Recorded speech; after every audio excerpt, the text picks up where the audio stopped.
The most wonderful time of the year. Although, let's be honest, around the holidays, things really add up. But here's the good news. Only at Verizon, you can get a single line for $50 per month when you switch and bring your phone. So while ice skating for two is definitely costing more, here at Verizon, you can save. Gifts for your third cousins? Steep. A single line with Verizon? Not so steep.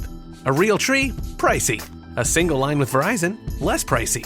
Flights to see Mima and Pops? Those are up. A $50 per month single line? That's down. Even a trip to the Atlanta Holiday Market will cost you more. But with Verizon, you can switch and bring your phone for just $50 per month for a single line on unlimited welcome, with autopay plus taxes and fees. All this to say, during the holiday season, when everything is costing more, you can get more for less right now at a local Verizon store.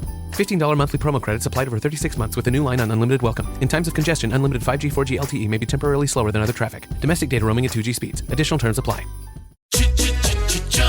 Looking for excitement? Chumba Casino is here. Play anytime, play anywhere. Play on the train, play at the store, play at home, play when you're bored. Play today for your chance to win and get daily bonuses when you log in. So what are you waiting for? Don't delay. Chumba Casino is free to play. Experience social gameplay like never before. Go to Chumba Casino right now to play hundreds of games, including online slots, bingo, Slingo, and more. Live the Chumba life at ChumbaCasino.com. VGW Group. No purchase necessary. Void where prohibited by law. See terms and conditions. 18+.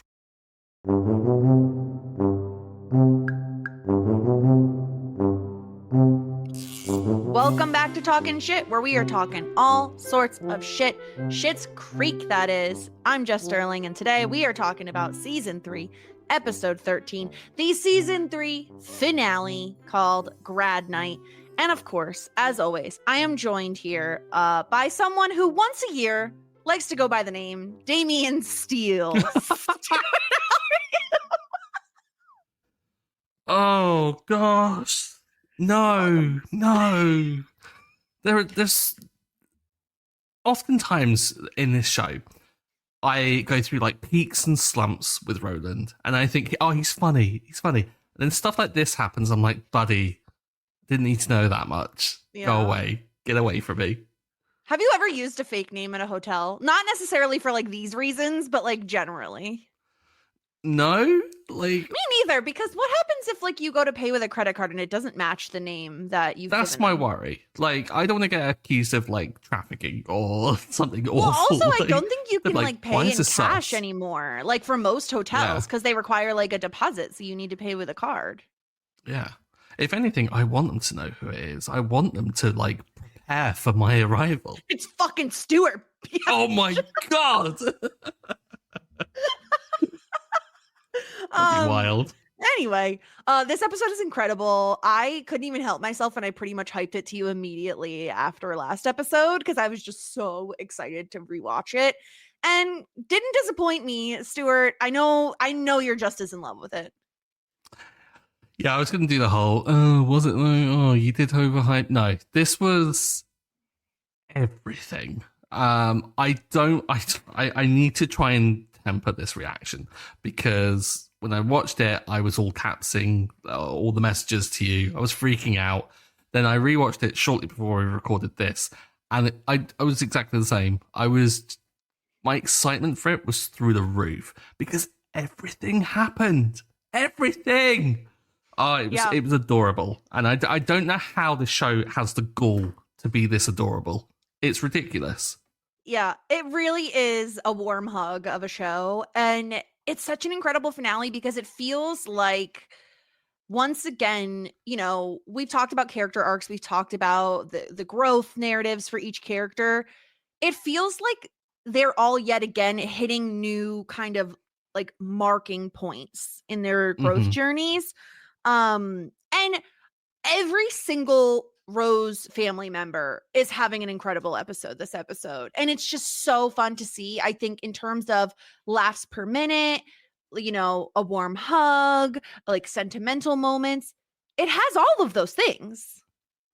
Absolutely everything. It's chocker. Like, I don't think there's even a second of dead air, like in terms of like a dud joke, a dud storyline. I think everything jumps from something that makes me crack up or feel the warm fuzzies. Yeah. Perfect episode. Yeah, it's really incredible. All right, well, let's do a quick little recap here at the top. Of course, if you're not already, make sure to subscribe to us, Talking Shit. That's talking without a G. Find us on YouTube. We're still looking to get 200 subscribers. We're slowly creeping up there, and we so appreciate everyone who subscribes, because once we do get to 200, it will be a momentous day, and we don't know what we're going to do to celebrate, but there will be something. So let's start with a little recap here. It is a big day for the Roses. Let's start with Johnny, who has fully booked the motel for the first time in ages. Well done, Love Johnny. that for him. Time to fire up the no vacancy sign, because there's no room at the inn, baby. Alexis is graduating high school. She tells the rest of the family not to come because it's not a big deal or anything. She also makes the extremely selfless decision to quit her job at the vet's office so Ted can hire someone more qualified. Growth. True growth. mean, more qualified, actually competent might be more accurate, but yeah, we'll give it to her. Moira and the Jazzagals got a gig at a festival out of town, and sadly, Jocelyn can't make it because of the graduation. Or can she? Moira can tell that Alexis actually does want her there, and her and the gals make a surprise appearance on stage at graduation, and it is the absolute cutest thing ever. It's great. Lastly, I'm trying not to think about it. Just too much. Lastly, it's David's birthday, but no one has remembered. Patrick offers to take David out to dinner, which David doesn't realize is a date, and invites Stevie.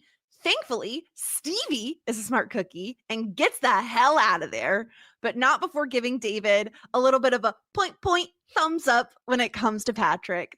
Patrick gives David the receipt from their first sale in a lovely black frame. He's learning. We love it. And they end the night with their first kiss.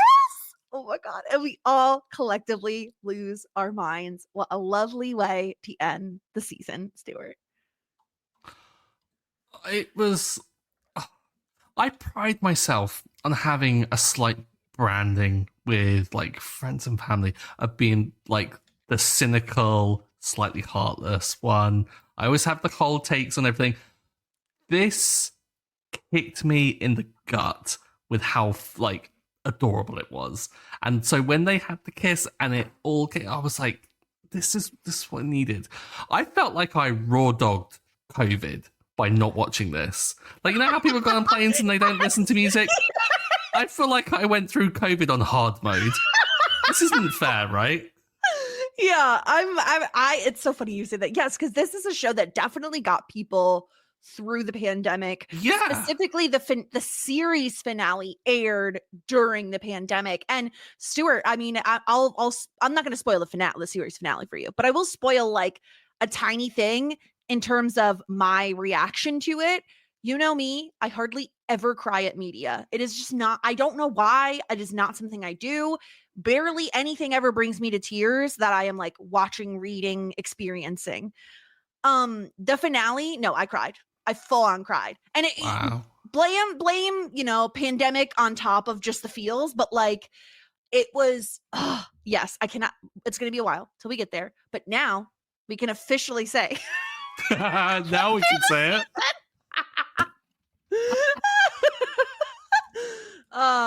Yeah. So it is so good. It is a warm hug. It's everything this entire episode. I'm so excited to talk about it. Where do you want to start?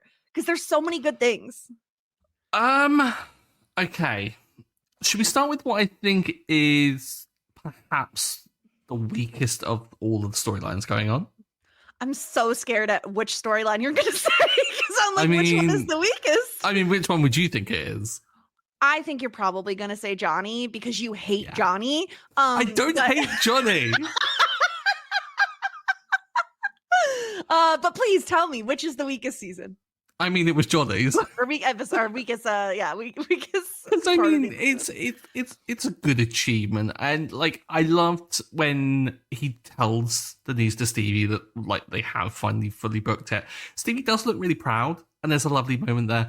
The top, I love the up top. Like I so like again, this is what I was saying last week about how like Stevie is a great like straight man to go against him being the funny guy of like he's there like kind of pushing her out of her comfort zone and kind of pushing up against that kind of cold exterior. But then it had jokes as well. Like the fact that he goes, like when he goes, Stevie, she goes, have you tried turning it off and on again? And then he goes, well, I am still stuck on all caps. But and then when you cut to the actual screen, it is like halfway through, all the bookings are in caps. Yeah. It's ridiculous. But yeah, this was, I say the weakest, but I would say that if this were in any other episode, this would be a really strong plot point. And so this speaks to the caliber of this episode.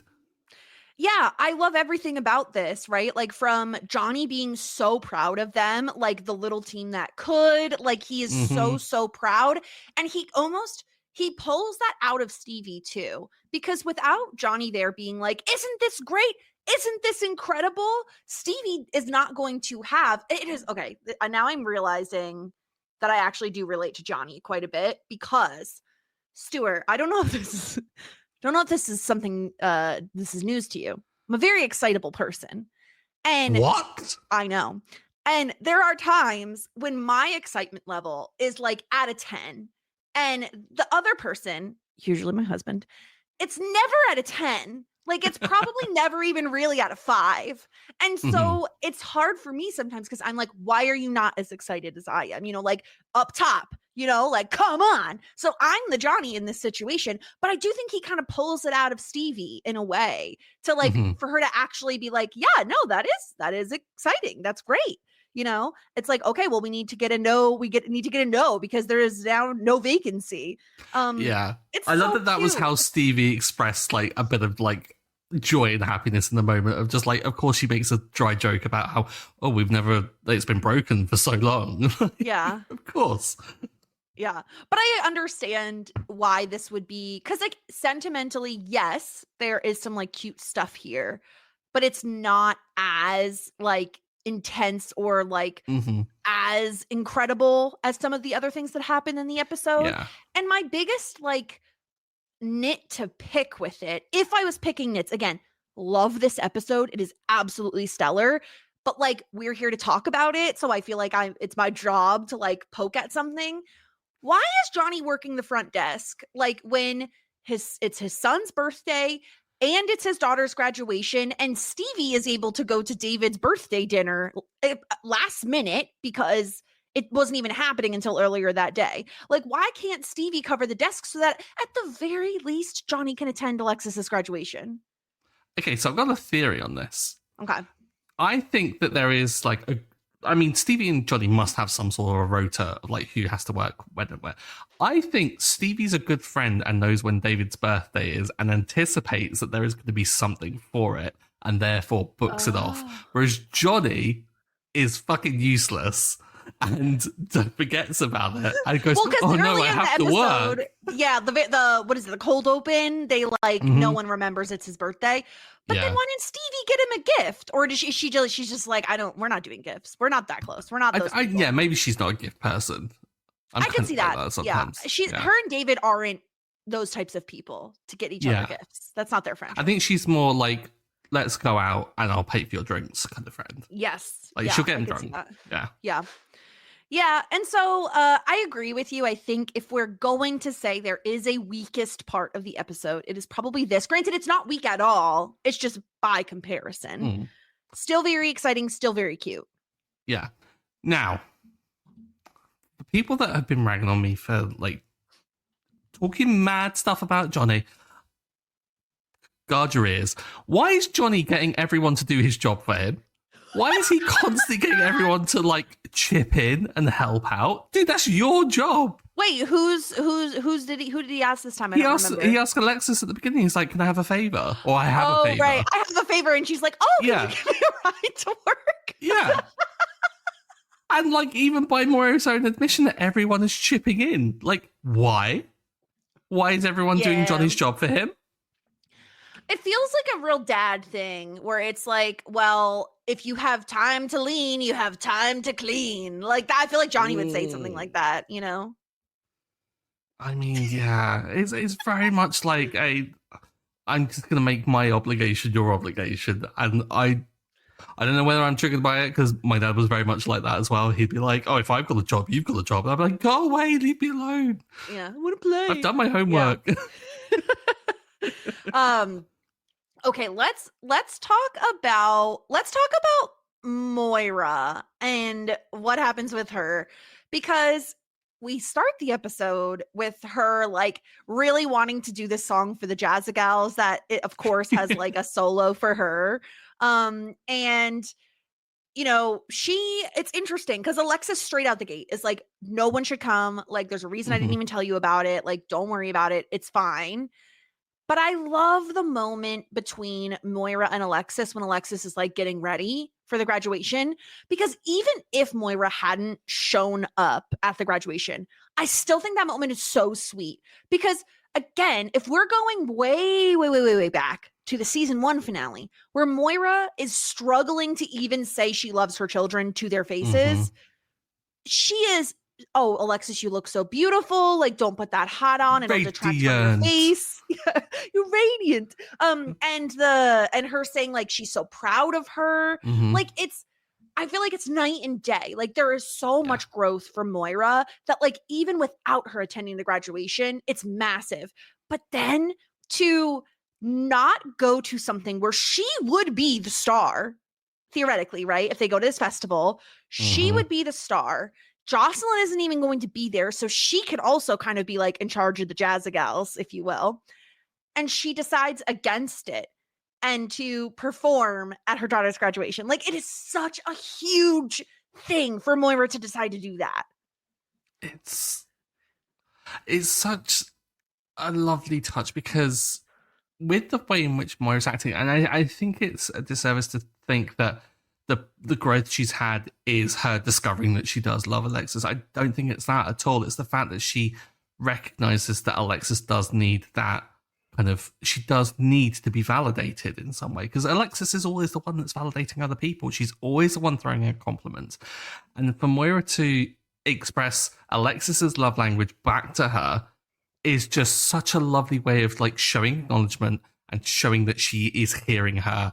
And the fact that, I don't know, did you think that Moira had started planning this straight away, or do you think that she did it after she spoke with Alexis? Oh, I think she did it after. I think she was picking up on the cues of Alexis saying like, oh, it's not too late. You know, if you do want to come, you can. And Moira is saying like, oh, but I already have other plans. And I think the more she sits with it and the more she sees Alexis in that cap and gown, she thinks, I probably should be there, especially because Johnny can't be there, right? Like you, and I think it's like, I think it's even a step above and beyond, but so very Moira to perform at her daughter's graduation, because if it's not done correctly, Stuart, I think you could read this as Moira pulling attention away from Alexis, you know, like wanting all the eyes on her. She's not sitting in the audience watching her daughter walk across the stage. She is performing on a stage for an audience, you know? So I think if they did it differently, you could read it in that way. But based on the fact that like she is essentially serenading Alexis, she's pointing to her, like Alexis looks like so happy the entire time she's at the graduation. She's like obviously looking for her family, and it is like so supremely sweet. This is very much a Moira way of showing Alexis how much she loves her and how proud she is of her.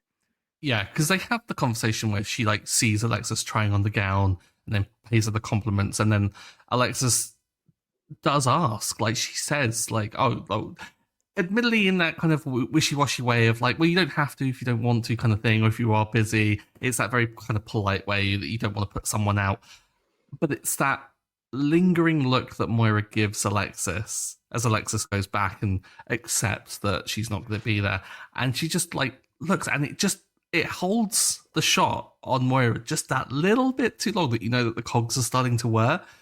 And that's what I love about it, is that it isn't this contrived, I'm just going to surprise Alexis to like to do the surprise. Like, it's not a very kind of Moira centric thing, like you said. Like, the performance could be Moira centric. I think the surprise could be Moira centric. She does it in reaction to Alexis wanting her to be there or someone to be there. And I think that's the most adorable thing about it, is that it comes with sacrifice, like you said, is that Moira could absolutely be heading the Jazza Gals, could be headlining the whole thing, being the lead vocalist in the ensemble. When one of us shines, all of us shine, Stuart. Ronnie was not having any of that. Ronnie was like, nah. It's exactly in your key, Moira. Look at that. But it was like, it's that sense of sacrifice, and that Moira. It's so weird in that Moira can do something so selfless, but also do it in a way that she is the one that shines. It's the only way Moira can do it. Yeah. That's the character. That is who Moira is. And it almost feels like when they're having that conversation when Alexis is getting ready, it reminds me a bit of like mom guilt, which is, my mom has perfected it over the years. And it is where they'll say something where they're not like outright telling you to do something or asking you to do something, but it's very much like, well, it would be nice if you came to your brother's dinner, or, you know, whatever it is. It would be nice, to the point where you feel so guilt-ridden that you just must comply. You must follow through on whatever they want. But it's in reverse here, where Alexis is just like, oh, but you can come. Like, no, it's fine. It's fine. It's fine. And it's like, it's obviously not fine. But the fact that Moira not only recognizes that and then also takes action is massive, because season 1, episode 1, she doesn't even notice. Like, she didn't even notice Alexis wants her there, you know? And would even Alexis want her there is the other question. Probably not. No. And it's the thing, is this is what's great about this whole show, is that it's not just one character that's growing and kind of fixing all the problems. They're all growing, and they're all supporting each other and learning from each other. And yeah, I'm just going to gush about it again. That's all I can do. Is every time we point out a really lovely thing, I just want to be like, the best. It's so great. It's so lovely.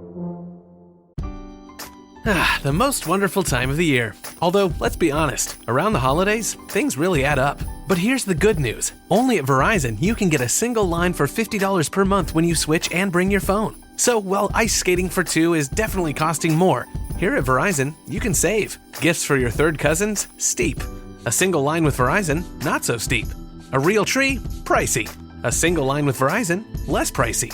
Flights to see Mima and Pops? Those are up. A $50 per month single line? That's down. Even a trip to the Atlanta Holiday Market will cost you more. But with Verizon, you can switch and bring your phone for just $50 per month for a single line on unlimited welcome, with autopay plus taxes and fees. All this to say, during the holiday season, when everything is costing more, you can get more for less right now at a local Verizon store. $15 monthly promo credits applied over 36 months with a new line on unlimited welcome. In times of congestion, unlimited 5G, 4G LTE may be temporarily slower than other traffic. Domestic data roaming at 2G speeds. Additional terms apply. Let's talk about, in tandem, we might as well talk about Alexis graduating. Because like alongside that, and Moira even says this to her, and I think it happens before she quits the vet. And then Moira says this to her, but she says, like, the world is going to open wide for you, right? Like, you've worked so hard, the world is going to open wide for you. And I think Alexis is feeling that, because while I would argue that what Alexis does by quitting the vet's office so that Ted can hire someone who's actually qualified and wants to be in that industry, there is a bit of a selfish component of, like, she wants to do something that she's actually interested in. She wants to, like, broaden her horizons, explore a job, right? She says, maybe there's someone who's underqualified and sitting in a chair that I should be in. And so while it is extremely selfless in a way we haven't really seen Alexis be thus far, I do think she's thinking about her future for what possibly is like the first time. Yeah. She's really giving things proper thought, which is again, it's another thing of growth with Alexis, because she has been very much someone that is kind of like in the moment. She'll go along with things. And up until even like the first season was a write-off in terms of her doing anything of her own volition because of the community service stuff. So she was kind of like shoehorned into the whole mutt thing. Then in season 2, we had her with like having to like go through all of the fallout of everything with all of that stuff. And so really it's nice to see her come through this season with her finding the job, getting kind of a bit of a leg up from Ted in terms of that, and like getting some stability, but then kind of taking that and running with it. Like she sorts out the apartment, she sorts out like going back into high school and trying to get like trying to graduate from high school. And so of course it's like a natural progression thing for her now. I feel like she's back on the bike of like and going with it. Like she's jumped back on the horse almost. Mm-hmm. But Yeah. I love the fact that she also does this by looking at those candidates and then thinking it's not about, like, she justifies it with her viewpoint of like, well, what if there's someone in a job that I want to do that's similarly underqualified and wants to kind of move on. But she does that after considering that Ted would be better off with people that are more qualified than actually able to help with surgery. Yeah. I mean, look at She Tiffany says there are Sierra's people- poor thing when she gets to camp. Like, of course she would do Poor that. thing went to cat camp. Like, I have so many questions. Like, what is cat camp? What are you doing at a cat camp? It's like Tiffany Sierra's like a cat girl, like a horse girl kind of thing. Is it that kind of vibe? Do you think? Listen, I have nothing against people who love cats. I am not a cat person. They scare me because they're unpredictable. You know, I don't want to be petting something and then have to fear for my life because it like turns against me. So I am not a cat person. I do respect cat people. I know there are people out there that love them. But yeah, someone who's going to cat camp. Sierra is a cat person, but in the way that's too much, I think. Might be a little bit too much. But yeah, Alexis does come at it from the perspective of like, oh my gosh, this person assisted with surgeries. Is that something I should be doing? And he's like, no. And she says if there are people that can help you, you should hire them. And it's so obvious, right? Like Ted is like, I like having you here. And it's like, she's good for morale, right? No one can deny that Alexis is great for morale. And like, there is something between the two of them. But I love Alexis kind of pushing back at Ted and being like, but if there are people who are super qualified, you should hire them. Yeah. It's very sweet. I just, as well, okay, I'm just realizing I wanting to come in and laugh at your animal puns isn't enough. Like, she wants to. And he's she like, does you like genuinely those? laugh at them. Yeah, she's like, some of them. Sometimes, Some of yeah. them. And then I also love Ted showing up at graduation because it is a Ted thing, right? Like Ted would show up at her graduation, be very supportive, and she's like, oh, I thought you wouldn't come because like I just quit. Like, I love that he is like, absolutely not. Doesn't mean we're not friends just because we're not working together anymore. It's very, very sweet. Of course, he's taking photos, and of course, she wants to approve them before they get posted online. Yeah. Of course. Because Ted would be that absolute Facebook uploader of like 40 pictures from the same shot. Oh. Horrible. And I guarantee her graduation was in his calendar the moment she said that she was like going into definitely. Like, the minute she got passing grades, for sure. He knows. Yeah, exactly. I think it would have been the moment she even like joined up. Like, I think he would have had faith in her, and I think he would have been also that uber organized that it would be in there way too early. Yeah. On the nitpicky side of things, this isn't even nitpicking. It's more observational than anything. This was like the smallest like graduation I've ever seen. Like there's like no one there. And on top of that, Ted just like sits next to Alexis. Like that's abnormal to have like the general crowd sitting with the graduates. Yeah. It's very strange. So did you have like giant graduation? Because like you guys do graduations for high school, and then do you do them for college as well? Yes, I did not go to my college graduation. I went to Oh. a very large university and I graduated in January. Most of the time people graduate in June. So like Oh, I could wow. have gone to like the June graduation, but I had already been out of college at 6 and I was like, I don't have any Yeah. friends here. Like I don't care. Like it means nothing to me. Again, no judgment on anybody who attends those. It just Oh, yeah. I didn't care enough. But high school is, I think, the bigger one for people. I went to a fairly small school, I would say. Like my graduating class was probably around 200 kids. Mhm. And that's on the smaller side. And I don't know how a lot of schools do it. I think some of them hold them in their gymnasium or something. We had ours at like a public place, like a different place they had to rent out. But yeah, Right. graduations are pretty large. Like it's Yeah. a big ordeal most of the time. Yeah, because we don't get them for high school.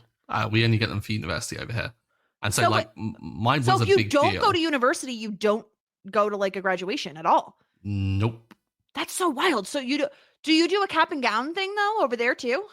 nope, nothing. Only for university. Yeah. Oh, no, but you do a cap and gown. Oh, yeah. You do wear, okay, Oh, yeah, yeah, okay. yeah. I was like, Yeah, what? because my graduation was at Canterbury Cathedral. So of course I took every opportunity to wear like the gown and to run around like I was in Harry Potter. Okay, I just had to Google it. Oh, this is beautiful. Meanwhile, you're gonna laugh, but this is the truth. I am not lying. The place that I graduated, like the place where my graduation took place, is colloquially known as the Egg. The Egg. Because it's kind of shaped like an egg. It's in Albany. If you Google it, you'll see it. It looks kind of like a deviled egg, like shaped like a deviled egg. Wow. It's called the Egg. That's where I had my graduation. Yeah, but it's a big thing. Like The it more is you know. nowadays. I think it's even bigger. Like I know, like kids decorate the top of their cap. I never Yeah, did that. it's getting a bit too much. Like, what's It's with like the American obsession with promposals. decorating stuff? It's like, yeah, promposals, decorating your little cap for graduation, decorating car parking spots for like, that's a big thing I've seen on TikTok. What do you mean car parking spots for Like what? they paint them. They get a designated car parking spot and then they paint them Oh, like at their high school. at their high school. Yeah, I was like, They what the paint them heck? with like paint. Yeah. But It's what like do a they do with big the thing I watched hair? on.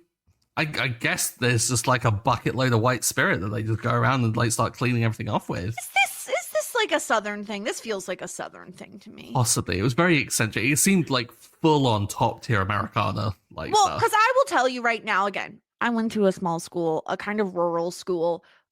You could drive to school as a junior, but you didn't get to park in the senior lot. You had to park way the hell out in a gravel parking lot that they didn't maintain and therefore got really muddy and really icy in inclement weather. So you might die. That was my experience. So I don't know what kids are doing these days, painting parking spots, but like, okay. I Have love fun. that you think that like people might die from like parking spots being a bit precarious, whereas I'm You thinking could slip and die. school kids driving is what's going to make people die. Like that seems like Oh, the sure. worst idea. I mean, yeah. Wait, is this abnormal? Do kids like in the UK? Would you we like can only not learn drive? when we're 17. You learn to drive at 17? Yeah, Can't you like, drink can- at like 16? No, 18. Yeah. No, 16. Sorry. No, So- you can drink at 16? Wait, no. We can drink technically, I think legally from like 14, but you can't get served in pubs until 18.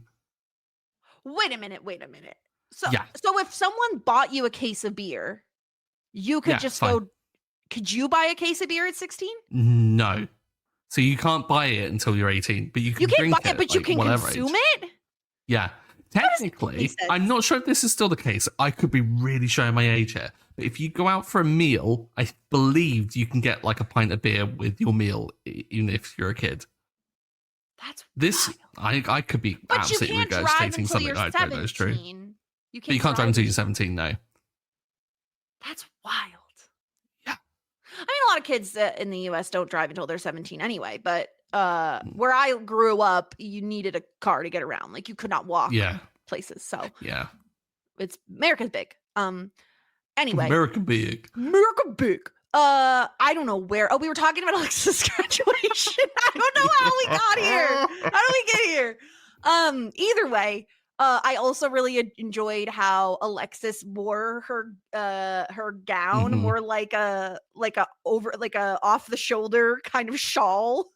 Yeah, it was nice to have an episode as gushy as this, where Alexis was still Alexis. Like she put her stamp on everything. Like I loved the cold open as well, where after like her and David are quite rightly outraged at their parents being just awful as per usual, she still takes the time to scold David for the really hefty perfume, and it's just like, David, woof. Woof, so David. I should have clipped that. I didn't clip the woof, David. Yeah, it's perfect. I love, and Alexis has graduated now. Like truly, the world is her oyster. And Stuart, maybe I should say, you know what? I'll save it for next podcast when we do the season wrap up to get your predictions about Alexis. Yeah. Because now she's done with high school. Like she actually has a degree, or no. Well, I guess technically no. High school degree? I guess it's a degree. Diploma? Yeah, sure. Why not? Diploma, whatever. How do you know? I was going to, and I held off. I'm just letting you know that it was happening in my head. Let's get to what I would argue is the best thing of the episode. Like the best story. Look at my shocked face. Just not shocked with this at all. So good. It is so good. It's David's birthday, and he's very grumpy because I don't understand what happened. Like, it seems like he did warn his family about it earlier in the week, and then either they didn't make plans with him or they forgot again because it's his birthday, he's working, and he's very grouchy. And I love Patrick being like, I'm piecing together that maybe it's your birthday. And every time I watch the scene, I die at Patrick going, how old are we? And him immediately having to like change tactics halfway through the sentence. No. We're not because David is like, absolutely not. We're not doing that. Mm-hmm. So perfect. And he's planning on popping a pill, crying a bit, and falling asleep early. I mean, good birthday. Probably how I spent mine. Yeah. Yeah. But it's like imagine people forgetting your birthday though, Jess. How outrageous, right? I'm in my calendar now. It's not my fault. Okay. Listeners of the podcast, my birthday was last week before, and Jessica here forgot it. How outrageous is that? I did wish you a happy birthday the day after. The day after. Outrageous. I know. I'm never going to forget it. I'm so distraught. You know what? You look devastated. But Patrick immediately is like, oh, let's go to Cafe Tropical. Like, we'll do a birthday dinner. Sorry, I need to jump in. He called it Cafe Tropical. I think one of my first questions on this podcast was, is it Cafe Tropical or is it Tropical? Tropical, confirmed. Tropical. Yeah, moderately edible food will be there. Here's another thing, okay? And maybe this is just me. I can sometimes act like I'm 80. 8 p.m. feels very late for dinner. Yeah, it does. Especially in a small town, okay? Because a lot of places close early in small towns. So like an 8 p.m. dinner, granted, maybe like their shop closes late. So it's like, okay, we're going to close the shop at like 6:30, 7 o'clock, and then we have to go change or whatever before dinner. But like, I mean, Patrick got a lot done in whatever time he had between store closing and going to Cafe Tropical, because he had to bring that receipt, get it framed, wrap it. Like, a lot had to happen. So, do you think that he went out and bought the frame? Or do you think he had the frame bought because when David first accepted the little certificate that he like judged it and was going to replace it, but then David insisted, no, it must go up as it is? Interesting. I'm thinking it's like, I think he's had it a while, maybe. I wonder that as well, simply because he was really ready with that receipt. Like he had to have saved that receipt with the plan of doing something with it at some point. I think he was waiting for like the right occasion to gift it to David, and like it being David's birthday worked out. So he probably already had the gift ready to go. He just had to like wrap it. But is 8 p.m. a late dinner for you? It just feels late to me. What time do you eat? Now I want to know. What time, if you're going to say an average time you were sitting down to dinner? Like 6 p.m.-ish. Okay. I mean, today it's going to be 8 p.m. because we're recording this podcast at it's now 20 to 8. So. Yeah. Can I tell you like time? Usually 6 p.m., right? Yeah. I mean, I also sometimes will eat at like 5 p.m. Like I'd say between like 5 and 7, 7 being a late dinner for us. Okay. But like, okay. So since COVID, since like everyone starting to work from home more and stuff like that, has it gotten earlier and earlier? Because there's so many people I know that have been like, I have my dinner at like 4 and I go to bed at 8 now. It's like everyone's like cycle has shifted. But certainly, because you're already home. So you're not having to do the whole commute home, change out of your work clothes, settle in, then cook. Yeah. It's a little bit easier. Yeah. So maybe that's what it is. I was just like, 8. Oh my gosh, that is such a late. It's a woof, David. So they're gonna go. I love this. I love that it's awkward. He's still like spritzing things because it's a little bit like he's asking him on the first date, essentially. And what do you think? Do you truly think David didn't realize it was a date, which is why he invited Stevie? Yes, I think that David is just blind to it. I think it's the whole thing of self-worth, isn't it? There's that David doesn't have that self-confidence to believe, or even the arrogance. I think that there's so much like self-doubt that I think even if he considered it, I think he would have rationalized his way out of it, even though it's not rational because like Patrick clearly has the hots for him. So yeah. I think it's that. Do you think? I think so. I think there is a nagging piece in David's brain that is like, are we flirting? Is this flirting? Does he like me? I don't think David is like stupid, right? Like, I feel like he can sense that there are like flirty vibes, but I think he's a little bit scared to explore it. And so I think he invites Stevie as like this buffer almost between him and Patrick as like a way to make things a little bit smoother. Like, so that and also, it kind of is a way to test, is this actually a date? Because when Stevie shows up, what is Patrick's reaction? You know, is it like, oh, hey, Stevie, come on and join us? Or is it, like, I didn't think, I thought this was. What's this bitch doing here? Exactly. So I do think it's a little bit more involved. And I'm not saying anything David is doing is like malicious. I think it's all coming from a place of insecurity, of not wanting to be wrong about, I don't want to think this is a date and then it's not. And so this is like a surefire way to kind of find things out. And got to give the kudos to Stevie for like immediately being like, this is a date. What am I doing here? Yeah. Like Stevie's, I said it in the watch just before this. I was like, Stevie's just the best. Stevie recognizes it immediately and doesn't do the whole like kind of what I think that some people might do as a joke of just like lording it up over them in kind of like secret, like giving a knowing look or something. Like, no, this is a date. Like, what the hell? And then the moment it's confirmed, gets the F out of there as quickly as possible and does it while also reinforcing that he's a good guy and that he's worth getting with. The point of the thumbs up was just everything. It's just such a small thing, but it is so perfect. I love Stevie being like, he got you a present. It is beautifully wrapped. Like, if there is anything sentimental in here, it is a date. And I think it's perfect because it's straight to the point. It's very blunt, like Stevie is. It's poking fun at David, like Stevie likes to do. But it's also, she's a really good friend. Like, she's basically shaking him and being like, you are on a date. This man likes you. Not only does he like you, he's really, really nice. So like, basically, don't F this up, David. Like, you have to, you know what I mean? You have to appreciate what is happening here. And that's the thing as well. It's like, it's not even being like, oh, like, you can, like, it's not a thing for David. It's more like pointing at him and being like, he's good, like, and paying Patrick the compliment. Yeah. And saying, like, he's the one that's, like, worth the effort. He's the one that's, like, worth taking this leap on. And that she's there just kind of assuring him that it is the way it should be, kind of thing. Yeah. Also, Stevie, 2 storylines this week.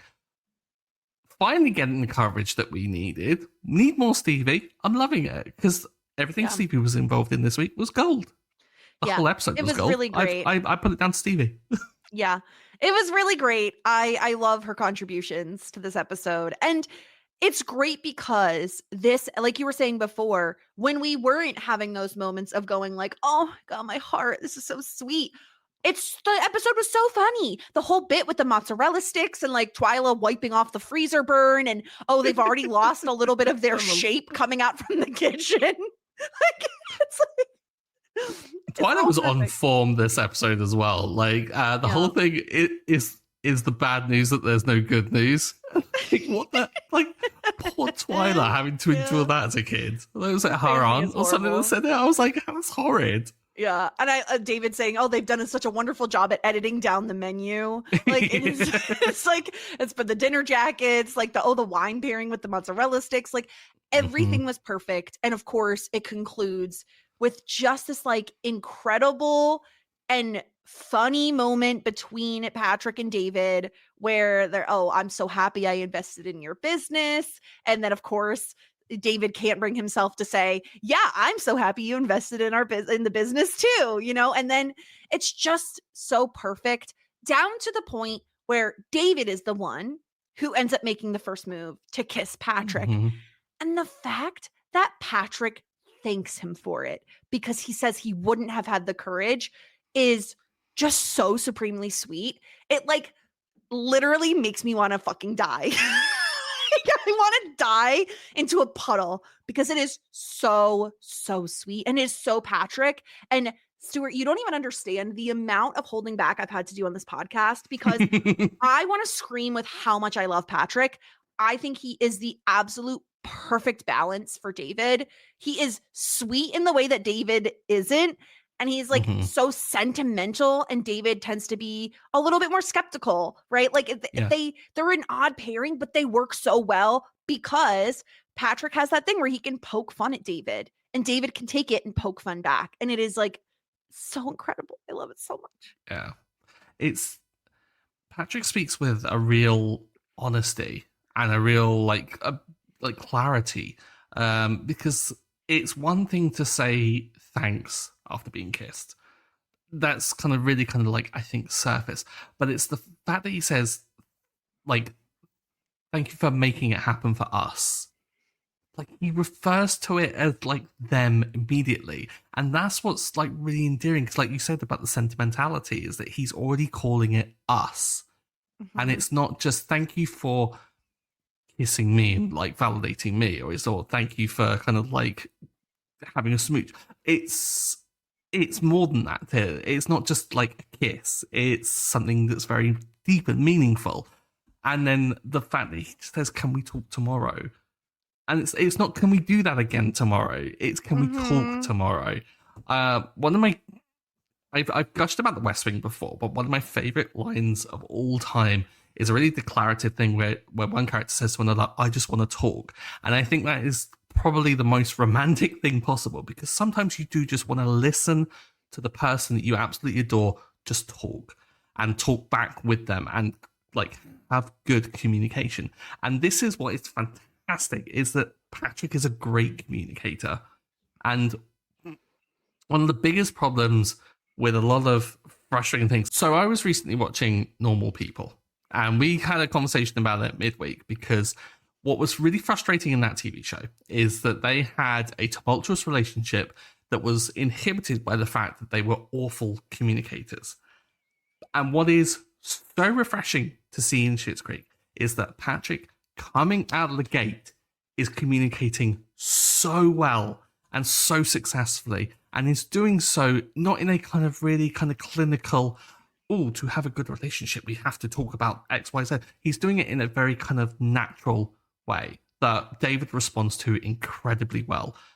So I love it. I'm so behind this relationship that I swear if you've all been building me up and this doesn't work out, I'm going to be livid. I'm going to quit the pod, and I've threatened it many times, but I will follow through. One of the main things I really, really love as well is that, like, he does say, I've never done that before with a guy. So, like, we find out that this is, you know, Patrick's first potential relationship with another man, but it is not treated like a stereotypical way that I feel like these storylines are often treated, where it's like an exploration of sexuality and like him discovering that he has, you know what I mean? Like it feels very natural. Like he's just like, yeah. And then I decided that I really like David and I'm attracted to David. And you know what I mean? Like the way they treat it feels so lovely. It reminds me a bit of like Heartstopper, if anyone has watched Heartstopper, where it's just like very wholesome and very cute and quaint in a way, with LGBTQ stories. And I just love that about this, that like we do learn, I've never done that with a guy, but it's not treated like this like massive, like huge, humongous thing. It's just, he says it and that's it. Yeah, it's nuanced. And this is something that has been lacking from queer stories for so long, is that oftentimes they're so tropey. Like they're often like tragic, they're often going against societal things. And this is just the practicality of being open to relationships with people of any kind of genders, is that you will have that just hurdle of, oh, well, that there will be a first of something. He acknowledges that it's a first, but it's not a hurdle, it's not a barrier, it's not like a big deal. He just acknowledges it. And just in the same way that someone might acknowledge that it's their first kiss or it's the first time they've ever like done the deed with someone. And I love it. It's so the quality of this show is too good. I know, it's so good. I love it. I love everything about the David Patrick storyline. I've been dying to get to this place because obviously you picked up the vibes immediately, but it's kind of unfair for me to immediately be like, oh, they're like the best, you know, like, but they are. And this is why, because Patrick is so sweet and endearing and he means well. And it's almost like David has never experienced that. Like we saw Sebastian. We know what his past dating life kind of looks like. And it's not great. Like, and so to have someone who is genuinely very interested in him in a very straightforward but lovely way, I think that's why David is so like confused and a little concerned and kind of doesn't really believe it, because he hasn't really experienced this before. And it's just so lovely. It is so lovely. And I am so, so happy that we are at a point where we get to talk about it, because I love Patrick. Like he is, in my opinion, oh God, you're not even gonna get this reference because you haven't Parks and Rec. But like there are characters that get added to the show later in Parks and Rec in season 3 in the same way that Patrick gets added to the cast in season 3 of Schitt's Creek. And not that the show obviously was incredible even before that, right? Like we were enjoying the show before Patrick arrived. But like it's just something about his arrival onto the show that immediately is like, oh, I love the show even more now. Like it's like he was always there even when he wasn't, you know? It feels like there's a missing piece of the puzzle was putting, and like you can see the whole thing now. Yeah. Like, you can see that like there's someone to bounce off of David. There's enough of a kind of just a little bit of antagonism, like with the fact that like someone's going to keep him in check, but it's in a lovely way as well. And so I feel like it's just fully rounded out the show. It's a little cherry on top. Yeah. So I just love the storyline so much. I do want to shout out, there's one other line that we haven't talked about because there's just so much to talk about in this episode. But I love Moira when she's with the Jazzagals talking about not being at Alexis's graduation, and she goes, "Waggish little nymph that she is." Waggish little nymph is hysterical. Her choice of language is fantastic, and I love that she like is doing it almost as a distraction piece of just like, the waggish little, and then they're thinking about like Alexis and probably being like, oh, she's being a bit of a diva kind of thing that she is. trying to detract from the fact that Moira is like, I mean, you even heard it with how Jocelyn reacted. It's just like, oh, I'll be the only one missing it. And the way in which she even goes, it's your daughter's graduation. Like, as if, it's just such shaming her. It's so good. Yeah. Anything else that we missed that you want to talk about before we talk about some feedback that we got? I'm just cycling through my. I do love the song choice by Moira. The baby, I'm yours, baby, I'm yours. It's so good. Oh, yes. It's an excellent choice. And again, the song choice is what I think made that as special as it was. Because if it had been anything other than Moira being able to like sing it to Alexis, it wouldn't have worked at all. Yeah. The final countdown, or I don't know, what's the one from Glee that they always sing? Don't Stop Believing. Like anything like that that's like a Glee-ish song wouldn't have worked. Yeah, cheesy or yeah. But like because it's her singing it to Alexis, if we had a word cloud for this episode, it's just going to be the word "so" and "lovely," like in giant. But it's so lovely. It is. Yeah.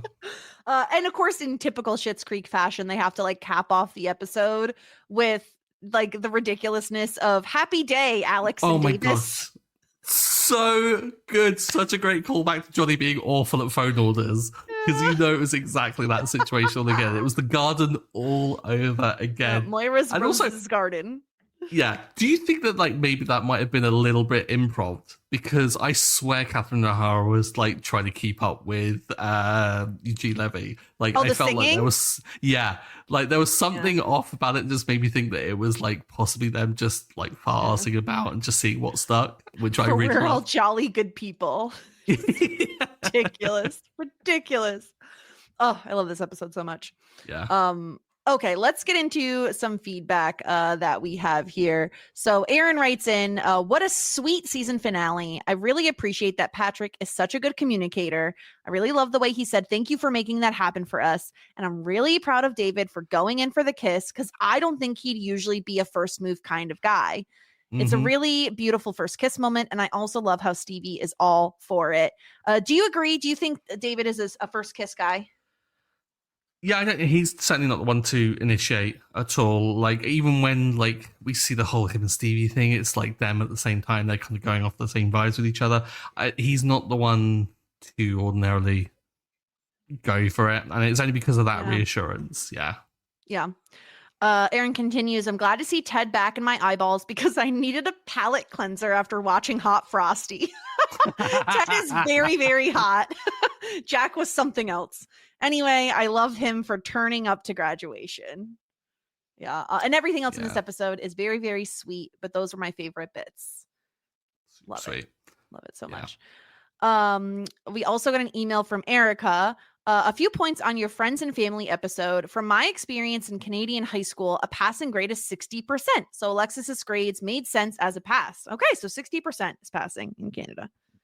Well above. Well, yeah, she got like a 65 or something. Yeah, more than she needed. There you go. Get it. Number 2, Stuart, lay off, Bob. I'm with Jess here.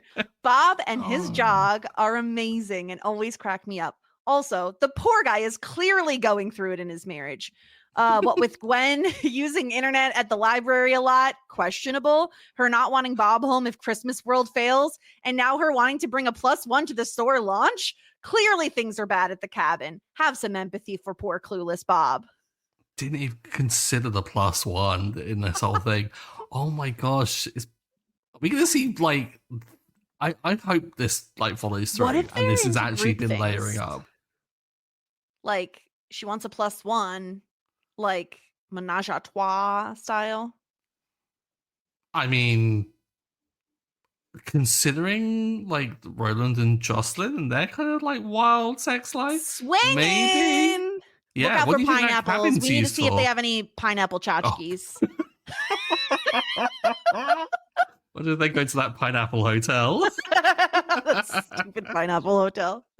As for grad night, I hope Stuart felt as gooey and gushy and happy and butterfly-y as we all did the first time we watched this episode.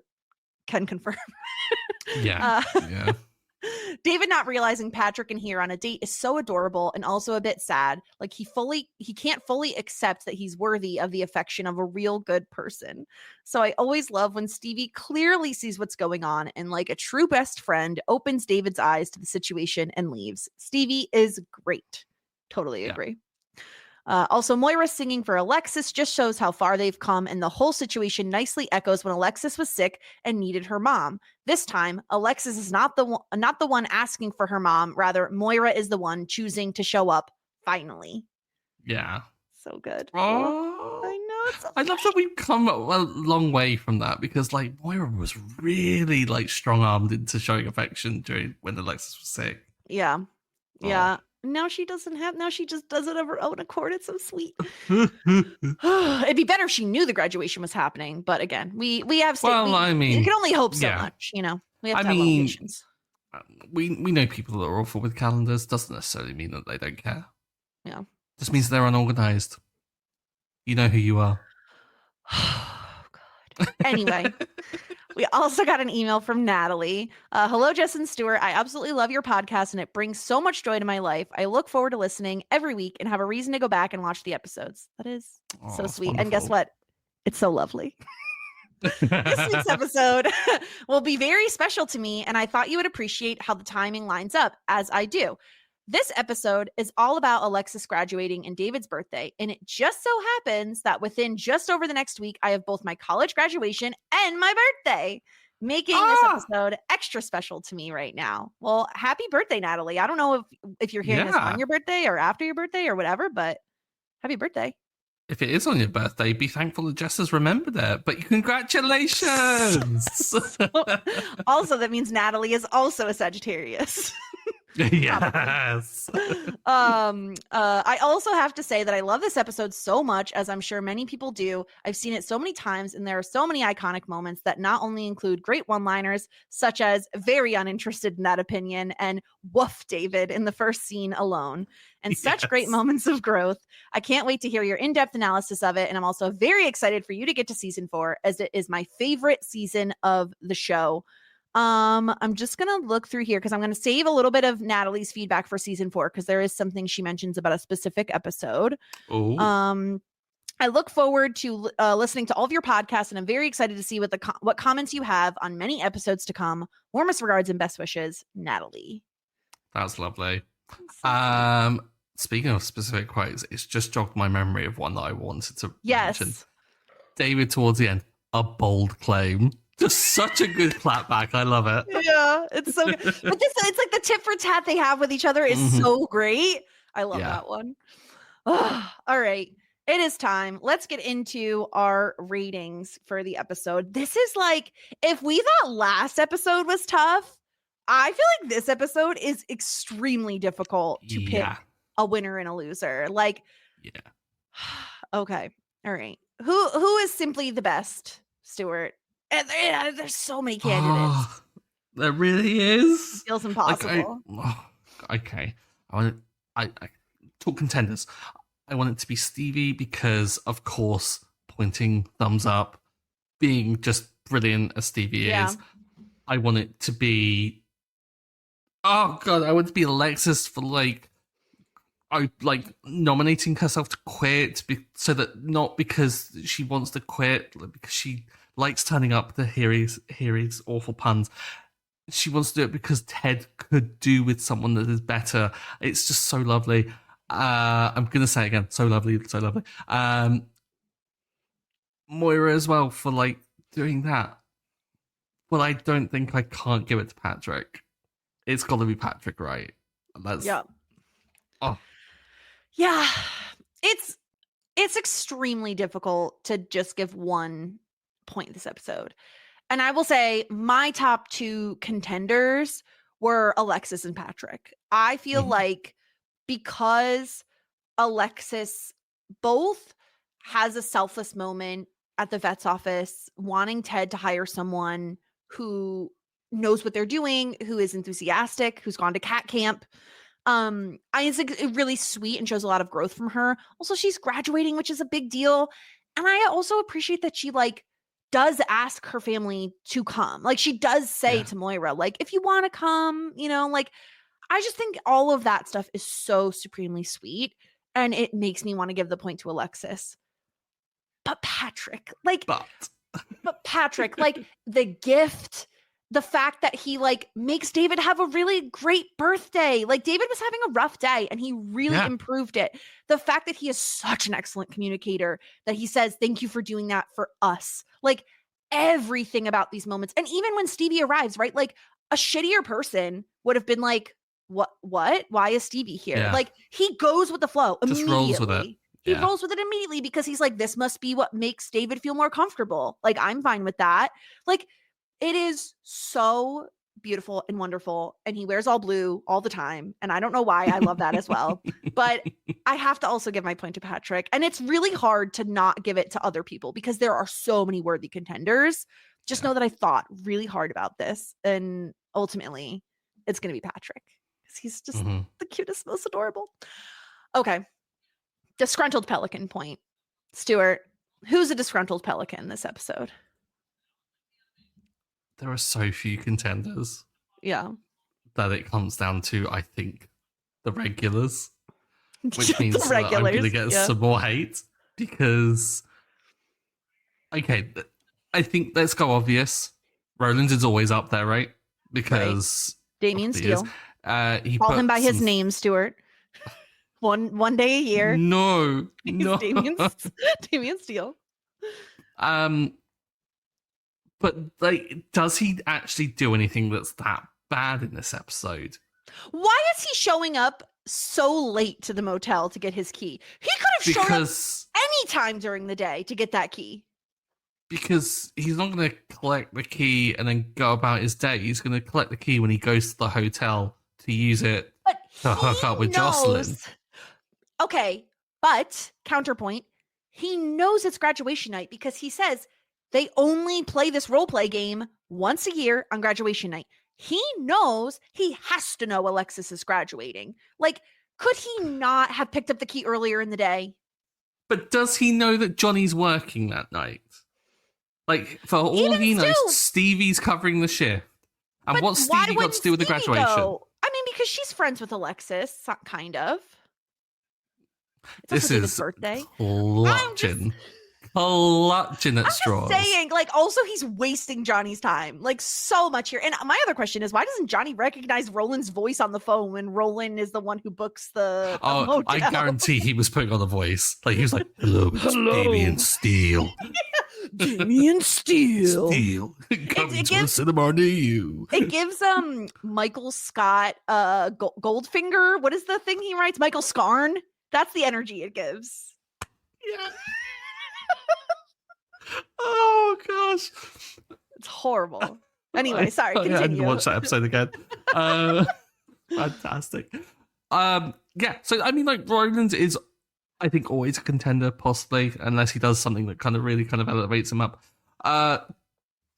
Johnny, I'm gonna throw it out there. He's trying to get people to do his work for him. He forgets that his son's birthday. He doesn't know his daughter's graduating. He fucks up the cake again. Like, that's 4 bad things I've just cited. I think more than enough reason to possibly throw it over to Johnny. Moira, he forgets as well. That's 2 dings. She's trying to take over the Jazzagals in suggesting a song that they've already vetoed.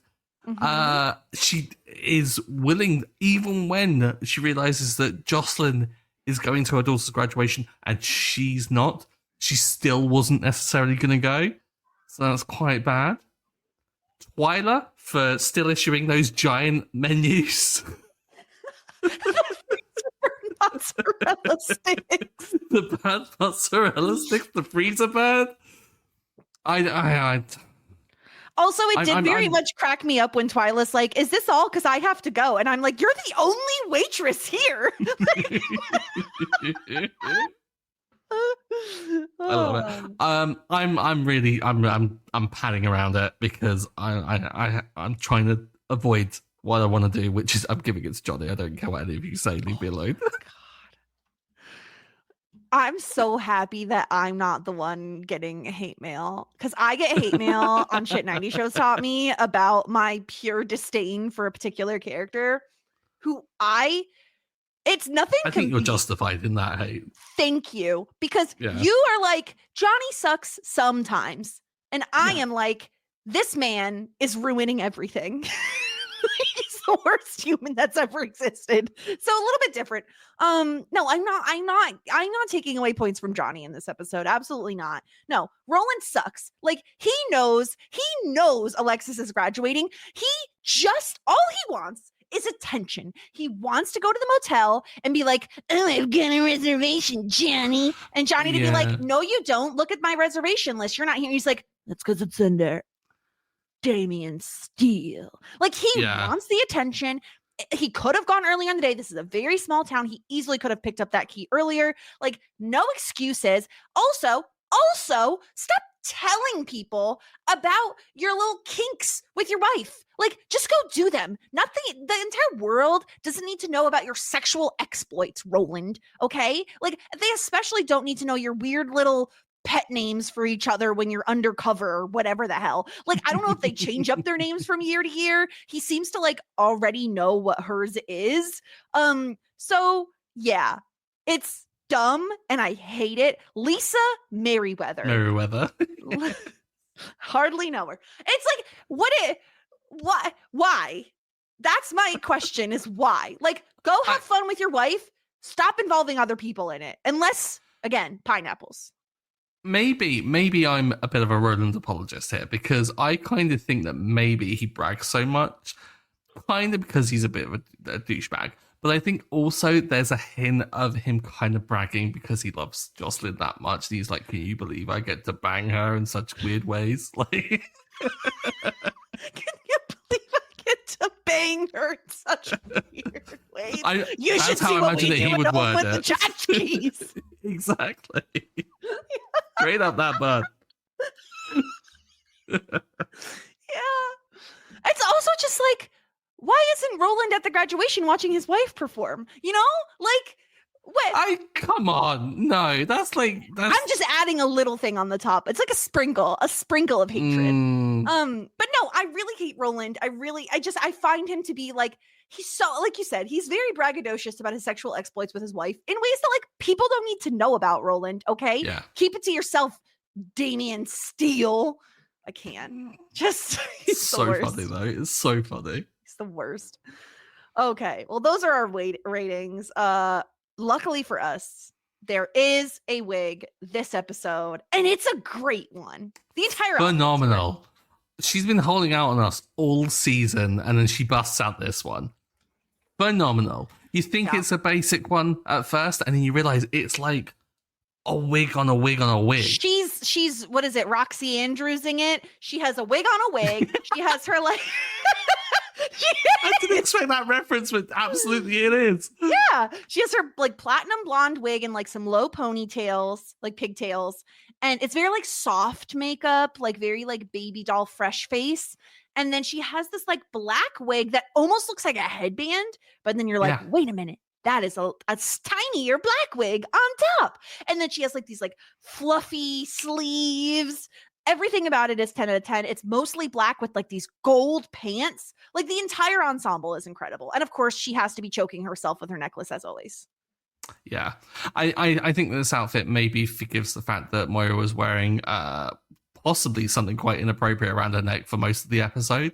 Looked quite phallic. What?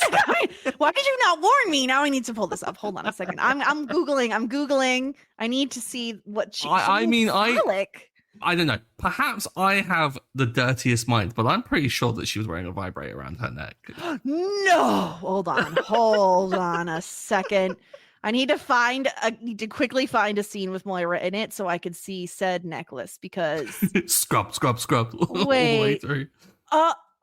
Hold on. Is this hold on. I'm gonna now I see it. Yeah? Yeah. I can see it that was such a wishy-washy yeah. It does kind of give, there's like a textural thing. Like, people who wear makeup will know what I'm talking about. NARS has a specific sort of packaging that is like Australian NARS. NARS is now I can't NAR. hear it. Oh, NARS. NARS is a makeup brand.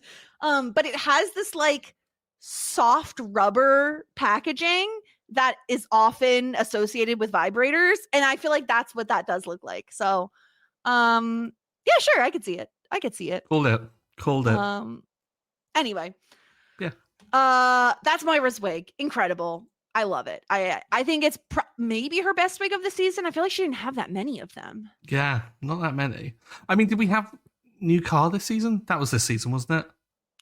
Okay, I think that's up there because it's in a different category of why it's iconic, though, it's not right? Good iconic. No. Exactly. Yeah. It's ugly iconic. Yeah. Okay, it is time. Let's tier rank the final episode of this season.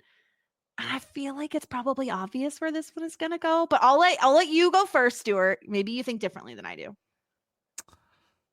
Oh, I mean, it's really tough, right? I don't think we've done that hot on this one. So maybe no, of course it's at top of the pile. Yeah. Top of the heap. I can't imagine it being anywhere else. I mean, do you disagree? No, of course it's number one because it has everything. Every single storyline slaps. Every single storyline has heart, has emotion. Every single storyline is hilarious. Like, they don't miss. They don't miss on finales. They know what they're doing. It's incredible. We have 3 hot shits. We'll talk about it in next week's podcast when we do our like season overview. But this has to be our highest. Although I don't know that we had a ton of EO Davids. This must be our most like inconsistent in terms of like high highs, low lows seasons that we probably. Yeah. But it's going in the right direction, right? Like, we're getting them all up to the top of the board, which is consistent with what everyone has been telling us, is that it just gets better and better. Yeah. So I'm expecting by like season 6, they're all going to be hot shit, but we'll see. We'll see. So that's our tier ranking. I mean, that was a quick, dirty, easy, done. Like, no muss, no fuss. Which is good because we've been rambling about this episode for a while now. So apologies for the long one, but it's, you know. Sorry for saying it was so lovely about 40 million times, but it really was so lovely. I want to pull a transcript from this podcast and truly count how many times it was said. It's a lot. But of course, next week we'll be back talking about this season overall, comparing it to seasons 1 and 2, and then we'll be hopping in to season 4. And Stuart, do you want to know the title of the premiere for season 4? I mean, yeah. Because the name is incredible. So the season 4 premiere is titled Dead Guy in Room 4. I think we might know what's happening. So we'll see. And of course, Stuart's going to make some predictions next podcast as well for what's to come. So I'm so excited because I feel like we're hitting our stride. You know, now we're in the thick of it. This is the point, Stuart. I don't know if I've mentioned, I started watching Schitt's Creek during season 3 because it came to Netflix like after season 2. So that's when I picked it up. So from here on out, I am watching as the show is airing. Fantastic. I'm so happy with, like, everyone has been saying, like, it gets good, and I'm like, it's good. Why are you all saying it? Like, why are you all telling me this? But it's getting better and better. And to see everyone be kind of like backed up with this, I am so glad because I'm not weird. I understand you all. I get it, guys. Yeah. But it has me hooked. Like I said it earlier, I was like, I'm outraged that this show is making me feel things that it's making me feel. And it's making me, every time we finish this podcast, I don't get the like post-podcast sads of like, oh, it's over now. Because I get to go, oh no, I get to go watch the episode right now. Yeah. Except this week you can't, but you know. What? You can't start season 4 I genuinely forgot. You can until next week. This is the worst week, isn't it? Jess, no. The face. If you're not watching us on YouTube, you really need to, because I saw the realization come over your face. I pre-watched the episode before we recorded this, so I wouldn't cry on the podcast. I might cry now. This is not fair. So, we'll be back next week to talk about the season 3 as a whole. Of course, follow us at Talkin' Shit everywhere. Yeah. You can hear me over on Shit 90 Shows Taught Me, talking about Buffy, talking about Felicity. If you want to hear me rant about a bad character, go listen to that Buffy podcast, because I get a good hating into a particular character. And they have a very them-centered episode coming up that I just watched last night, and I'm like, oh my God, I gotta talk about this. It's fine. Anyway, Stuart, anything else you want to tell people about? No, just that the feedback that's been coming in has been absolutely wonderful. We love getting all of the feedback and all the messages. And just a reminder on the whole 5-star reviews, Jess will read them. I will read them. Write anything you want and I will read it. But yeah, find me on socials. Stuart Drinks Tea. I'm available on all of those. You can yell at me about Johnny there if you wish. Incredible. All right, everyone. We will be back next week with our season 3 in review. Until then, warmest regards. And best wishes.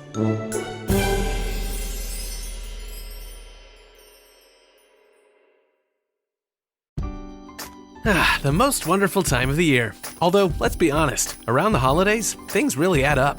But here's the good news. Only at Verizon, you can get a single line for $50 per month when you switch and bring your phone. So while ice skating for 2 is definitely costing more, here at Verizon, you can save. Gifts for your third cousins? Steep. A single line with Verizon? Not so steep. A real tree? Pricey. A single line with Verizon? Less pricey. Flights to see Mima and Pops? Those are up. A $50 per month single line? That's down. Even a trip to the Atlanta Holiday Market will cost you more. But with Verizon, you can switch and bring your phone for just $50 per month for a single line on unlimited welcome, with autopay plus taxes and fees. All this to say, during the holiday season, when everything is costing more, you can get more for less right now at a local Verizon store. $15 monthly promo credits applied over 36 months with a new line on unlimited welcome. In times of congestion, unlimited 5G, 4G LTE may be temporarily slower than other traffic. Domestic data roaming at 2G speeds. Additional terms apply. Hey, it is Ryan Seacrest. There's something so thrilling about playing Chumba Casino. Maybe it's the simple reminder that with a little luck, anything is possible. ChumbaCasino.com has hundreds of social casino-style games to choose from with new game releases each week. Play for free anytime, anywhere for your chance to redeem some serious prizes. Join me in the fun. Sign up now at ChumbaCasino.com. Sponsored by Chumba Casino. No purchase necessary. VGW Group. Void where prohibited by law. 18 plus terms and conditions apply.